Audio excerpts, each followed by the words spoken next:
Today I am going to deliver a presentation on cracking software interviews. These tips which I am going to provide is applicable in all of the software companies recruitment process. So bear with me until the end. Let's begin. So first, skills you require. The skills are aptitude and reasoning skills, then aptitude and reasoning skills, then technical skills, then communication skills, then English skills. Friends, above all, you have marked that I have listed aptitude and reasoning on the top. Second, technical. That means the topmost priority is aptitude and reasoning. So let's talk about it. Aptitude and reasoning are having very much importance, which is about 50 to 70% in an recruitment process. This is because 70% of students which apply for interview gets disqualified in this round only. This is the first round, friends, and everybody disqualified in this first round only.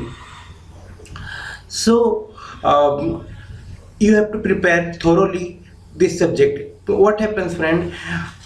Many students mark this as easy subject. That means they don't take it seriously. They take it lightly, and they have to pay the price for it in the recruitment process, and they get disqualified. Friends, I want to suggest that if you want to become successful in a software interview recruitment process, then you have to have this skill, aptitude and reasoning skill.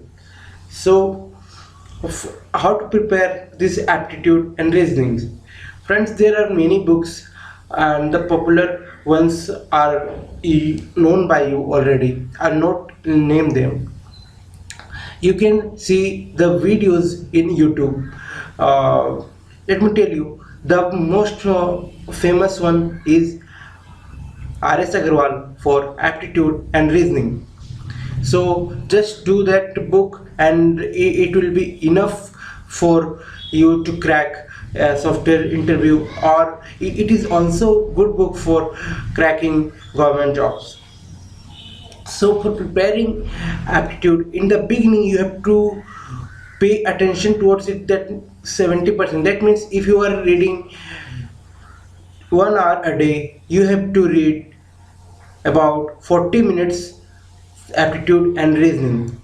That if you are reading 5 hours a day, you have to read 3 hours aptitude and reasoning. Later on you can decrease this amount, because you'll get acquainted with the questions and with the hierarchy. So the next one is generic hierarchy. What is generic hierarchy? Friends, in this generic hierarchy, the companies recruit the students who are very skilled in aptitude in reasoning. Their main focus is in aptitude and reasoning. That means 80% of focus is in aptitude and reasoning only, and communication also. And these companies are like L&T. They see only basics of programming and aptitude and reasoning skills. So let's go to the next skill, which is technical skill. Friends, after qualifying aptitude and reasoning round, you have to face technical round. That means you have to have this kind of knowledge. First of the technical knowledge is Java. That means you have to have this Java knowledge, Java programming language. It is a high level language. So, and it is applicable in almost all of the systems, because in all of the systems what Java do, it creates its own environment, so it can be used in Linux or Macintosh or Windows. So it is, that's why it is so popular, and you have to be thorough with this Java subject. And so its extension is J2E, J2EE, and um, it is just advanced Java, you can say.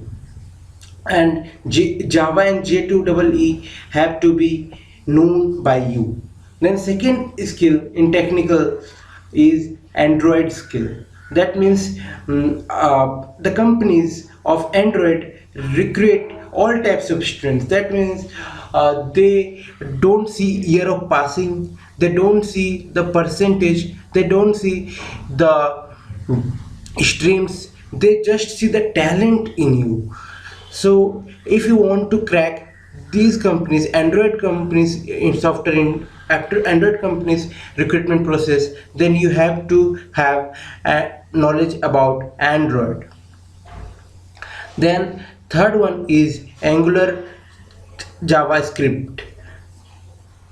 This is the third preference. That means after doing these first two, you have to read about Angular JavaScript. Friends, Angular JavaScript is optional, you can say, but first two is compulsory. Then the third compulsory will be SQL RDBMS. Why I told optional? Because 90% of companies who recruit are watching the students in their Java skills, J2EE skills, Android skills, SQL RDBMS skills, framework and web technology skills. And AngularJS, PHP, .NET, Big Data, Hadoop are very less companies. About 5 to 10% companies are there only. They go for this AngularJS, PHP, .NET, and Big Data, Hadoop. But after recruitment, when you are qualified, when you are selected, they will guide you to use PHP, .NET and Python, these kind of languages, which are the higher version of the basic languages of Java or J2EE. So after the technical round, friends, I'm going in a flow manner. That means first round is aptitude and reasoning. You have to qualify that. After qualifying that, technical skills, about 60 to 70% get disqualified in aptitude and technical aptitude and reasoning skills. And the second round, in technical round, about more 15% students get qualified. That means only 15% of students are now for next round, which is interview or communication or essay writing or technical interview or technical face-to-face interview or HR face-to-face interview. In face-to-face interview, HR or technical interviewer sees your communication skills, how you are communicating. That means it gives 50% importance, and 50% is to technical, if technical interview is going on. That means for making understand your technical skills, you require communication skills. Communication means whatever you say, it should be decoded by other one comfortably. That means the receiving person should be comfortable with your communication skills, with your coding. Then next important thing is English. Friends, I have kept this in the last because the companies which are startup companies, they don't focus in English or communication. Basically their 20% focus is in English and communication only. They require, startup companies require highly technical students, because the projects require self study in different programming languages, and sharpening the skills is required using the self knowledge. So but the MNC companies require these English and communication skills. So for MNC it plays role of 50%. That means communication and English both combined plays a role of 50% in the overall recruitment process. So for improving the English, you should have your vocab glossary prepared. That means a good a good motivator or a eloquent person is separated by a normal person by 300 to 400 words only. So you have to remember extra 300 to 400 special words, and I'll be providing those I'll be providing 500 words, and please go through those words, and that will be enough for any interview.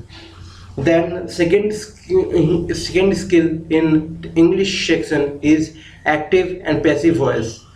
That means how you are in speech, how do you speak in a active sense or passive sense, and under this only indirect speech comes. So then passage evaluation, passage evaluation is important in English round, and error detection is also important. There is also other different types of questions like matching questions, you can say, or you can say identifying questions, or you can say antonym synonym questions, which are related to vocabulary only. So I have enlisted the main core subjects for English. So next one is it's finished, and I want to suggest the last thing is that be prepared with yourself. If you are having English technical and aptitude skills, it will be not enough unless you are confident. So be confident, be motivated, be inspired, and keep watching my videos. I'll be uploading the Java videos, the J2EE, all languages, all programming languages videos in my channel. So subscribe, and if you want to ask anything, you can comment below, and I'll be providing the answer positively soon. So it's time to sign off. Thank you.